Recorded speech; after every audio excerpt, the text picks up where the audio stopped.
ಸ್ನೇಹಿತರೆ, ನವೆಂಬರ್ 8, 2016 ರಾತ್ರಿ 8 ಗಂಟೆ ಪ್ರಧಾನಿ ನರೇಂದ್ರ ಮೋದಿ ಟಿವಿಯ ಮುಂದೆ ಬಂದು ಆಡಿದ ಆ ಒಂದೇ ಒಂದು ಮಾತು ಇಡೀ ಭಾರತವನ್ನೇ ಬೆಚ್ಚಿ ಬೀಳಿಸಿತ್ತು.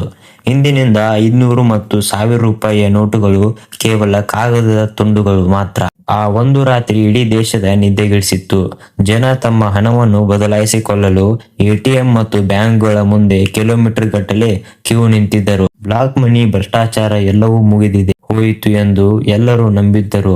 ಆದರೆ ಇಂದು 8 ವರ್ಷಗಳ ನಂತರ ಮತ್ತೆ ಅಂತಹುದೇ ಒಂದು ದೊಡ್ಡ ಬದಲಾವಣೆಗೆ ಭಾರತ ಸಾಕ್ಷಿಯಾಗಲಿದೆ. ಸಂಸತ್ತಿನಲ್ಲಿ ನಡೆದಿರುವ ಒಂದು ಚರ್ಚೆ ಮತ್ತು ರಿಸರ್ವ್ ಬ್ಯಾಂಕ್ ಆಫ್ ಇಂಡಿಯಾ ತೆಗೆದುಕೊಂಡಿರುವ ಒಂದು ದಿಢೀರ್ ನಿರ್ಧಾರ ಇಡೀ ದೇಶದಲ್ಲಿ ಮತ್ತೆ ನೋಟ್ ಬ್ಯಾನ್ ಆಗುತ್ತಾ ಅನ್ನೋ ಭಯವನ್ನು ಹುಟ್ಟುಹಾಕಿದೆ.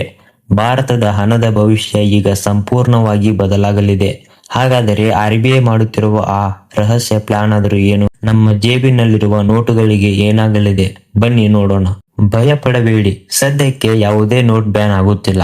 ಆದರೆ ಭಾರತದ ಕರೆನ್ಸಿ ವ್ಯವಸ್ಥೆಯಲ್ಲಿ ಒಂದಷ್ಟು ಐತಿಹಾಸಿಕ ಬದಲಾವಣೆಗೆ ಆಗುತ್ತಿವೆ.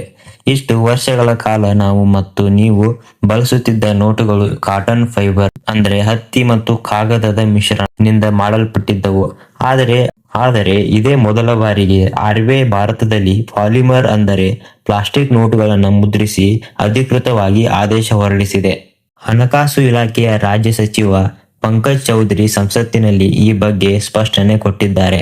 ಮೊದಲ ಹಂತದಲ್ಲಿ ಬರೋಬ್ಬರಿ 100 ಕೋಟಿ ಅಂದ್ರೆ 1 ಬಿಲಿಯನ್ 10 ರೂಪಾಯಿಯ ನೋಟುಗಳು ಮತ್ತು 100 ಕೋಟಿ 20 ರೂಪಾಯಿಯ ಹೊಸ ಪ್ಲಾಸ್ಟಿಕ್ ನೋಟುಗಳನ್ನ RBI ಪ್ರಿಂಟ್ ಮಾಡಲಿದೆ. ಜನರಲ್ಲಿ ಶುರುವಾದ ಭಯ ಏನು ಅಂದರೆ, ಈಗ ಕೇವಲ 10 ಮತ್ತು 20 ರೂಪಾಯಿ ಅಂತ ಹೇಳಿ ನಾಳೆ ಬೆಳಗ್ಗೆ ಏಕಾಏಕಿ 500 ನೋಟಿನ ಪ್ಲಾಸ್ಟಿಕ್ ಮಾಡಿ ಹಳೆಯ ನೋಟುಗಳನ್ನ ಬ್ಯಾನ್ ಮಾಡುತ್ತಾರಾ ಅನ್ನೋದು. ಆದರೆ ಸರ್ಕಾರ ಸದ್ಯಕ್ಕೆ ಕೇವಲ 10 ಮತ್ತು 20 ರೂಪಾಯಿ ನೋಟುಗಳನ್ನ ಮಾತ್ರ ಪ್ರಯೋಗಾತ್ಮಕವಾಗಿ ಅಂದರೆ ಟ್ರಯಲ್ ಬೇಸಿಸ್ ತರುತ್ತಿರುವುದಾಗಿ ಸ್ಪಷ್ಟಿಸಿದೆ.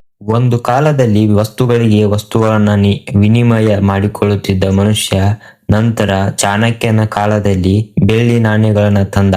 18ನೇ ಶತಮಾನದಲ್ಲಿ ಬ್ರಿಟಿಷರು ಪೇಪರ್ ನೋಟುಗಳನ್ನು ಪರಿಚಯಿಸಿದರು. ಈಗ ಜಗತ್ತು ಡಿಜಿಟಲ್ ಆಗಿದೆ.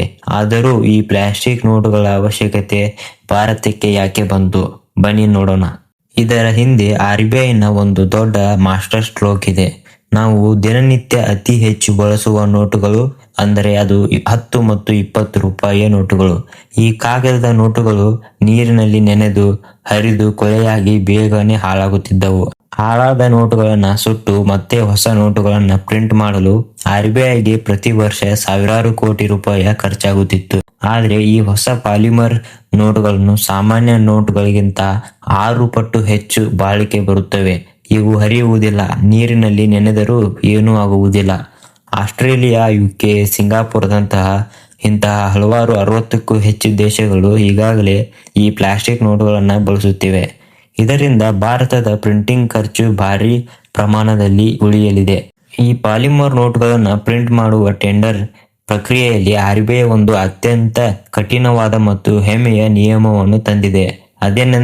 ಅದೇ ಸಂಪೂರ್ಣ ಸ್ವದೇಶಿ, ಮೇಕ್ ಇನ್ ಇಂಡಿಯಾ.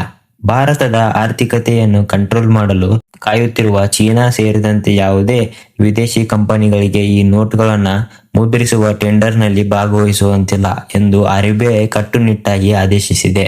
ಈ ಪ್ಲಾಸ್ಟಿಕ್ ಶೀಟ್ಗಳನ್ನ ಬೇರೆ ದೇಶದಿಂದ ಇಂಪೋರ್ಟ್ ಮಾಡಿಕೊಳ್ಳುವಂತೆಯೂ ಇಲ್ಲ. ಇದು 100% ಭಾರತದಲ್ಲಿಯೇ ತಯಾರಾಗಬೇಕು.